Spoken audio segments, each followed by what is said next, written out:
നേരോടെ നടക്കുന്നവർക്ക് അവനൊരു നന്മയും മുടക്കുകയില്ല. ദൈവത്തിൻ്റെ മാറ്റമില്ലാത്ത വചനം ശ്രദ്ധിക്കുന്ന പ്രിയപ്പെട്ടവരെ,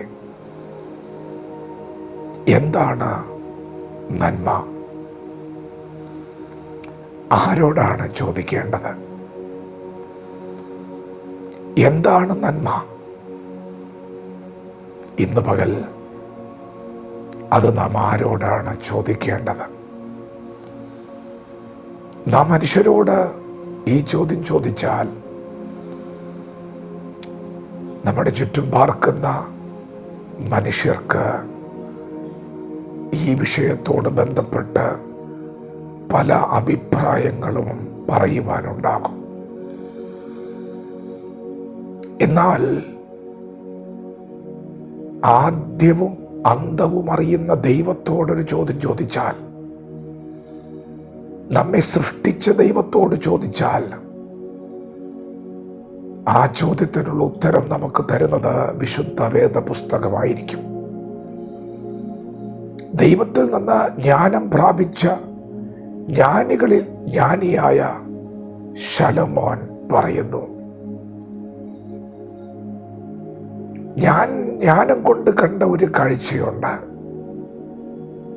ഒരു തലമുറ പോകുന്നു, മറ്റൊരു തലമുറ വരുന്നു. ഇന്നു പകൽ നാം എന്താണ് സംസാരിക്കുന്നത്? ഇപ്പോ ഈ നിമിഷം നമ്മുടെ ജീവിതവുമായി ബന്ധപ്പെട്ട് കിടക്കുന്നത് എന്തെങ്കിലും മാത്രമാണ് നാം സംസാരിക്കുന്നത്.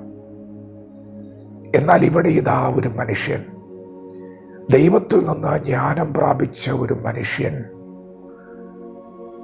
അവൻ സംസാരിക്കുന്നത് നിങ്ങൾ ധ്യാനിച്ചാൽ ശലോമോൻ പറയുകയാണ്, ഒരു തലമുറ പോകുന്നു, 100 വർഷം പോകുന്ന കാഴ്ചയാണ് ജ്ഞാനി കണ്ടത്. ദൈവം കൊടുത്ത ജ്ഞാനത്താൽ ഇതാ അടുത്ത തലമുറ വരുന്നത് അവൻ കണ്ടു. ഒരു തലമുറ പോകുമ്പോൾ മറ്റൊരു തലമുറ വരികയാണ്. 100 വർഷങ്ങൾ കഴിഞ്ഞു, ഇതാ അടുത്ത 100 വർഷം വരികയാണ്. അങ്ങനെ ഒരു 200 വർഷം കഴിയുമ്പോഴും അവൻ കണ്ട ഒരു വിചിത്രമായ കാഴ്ചയുണ്ട്. ഭൂമിക്ക് ഒരു മാറ്റവും സംഭവിക്കുന്നില്ല. ഭൂമി അങ്ങനെ തന്നെ നിൽക്കുകയാണ്. സൂര്യൻ ഉദിക്കുന്നു, സൂര്യൻ അസ്തമിക്കുന്നു, അതെല്ലാം അങ്ങനെ തന്നെ നടക്കും. ഞാൻ വിളിച്ചു പറഞ്ഞു, ആ മായ, സകലതും മായ. സഭാപ്രസംഗിയുടെ പുസ്തകത്തിൽ ജ്ഞാനി തൻ്റെ ജ്ഞാനം കൊണ്ട് വെളിപ്പെടുത്തിയ ഒരു നന്മയുണ്ട്, ഒരേ ഒരു നന്മ. അതെന്താണെന്ന് നിങ്ങൾ അറിയണം. ദൈവത്തിൽ നിന്ന് ജ്ഞാനം പ്രാപിച്ചവനല്ലേ പറയുന്നത്? നിങ്ങൾ അറിയണം.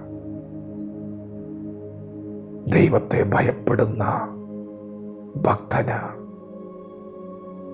നന്മ വരും എന്ന് ഞാൻ നിശ്ചയമായും അറിയുന്നു.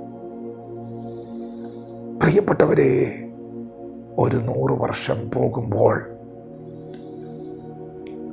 ജ്ഞാനി കണ്ട ഒരു നന്മയുണ്ട്, ഒരേ ഒരു നന്മ.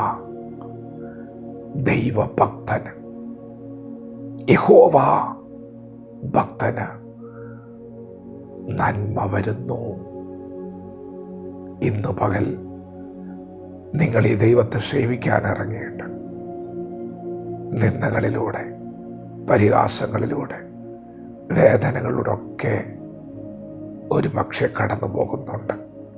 നിങ്ങളാരും ക്ഷീണിച്ചു പോകരുത്, പിന്മാറിപ്പോകരുത്. നിങ്ങൾ ക്ഷമയോടെ ദൈവത്തെ കാത്തിരിക്കണം. ദൈവത്തിൻ്റെ വചനം നന്മ വരുമെന്ന് പറഞ്ഞാൽ ആ നന്മ നിങ്ങൾ കണ്ടിരിക്കും. നിശ്ചയമാണ്. സാഹചര്യം എത്ര മോശമാണെങ്കിലും നേരോടെ നടക്കുക, പരമാർത്ഥതയോടെ ദൈവത്തെ സേവിക്കുക. ദൈവം നിന്റെ നന്മ മുടക്കുകയില്ല. വചനത്തോടെ പ്രതികരിക്കാം. ദൈവം നമ്മെ ഓരോരുത്തരും ഈ പകൽ അനുഗ്രഹിക്കുമാറാകട്ടെ. ആമേൻ.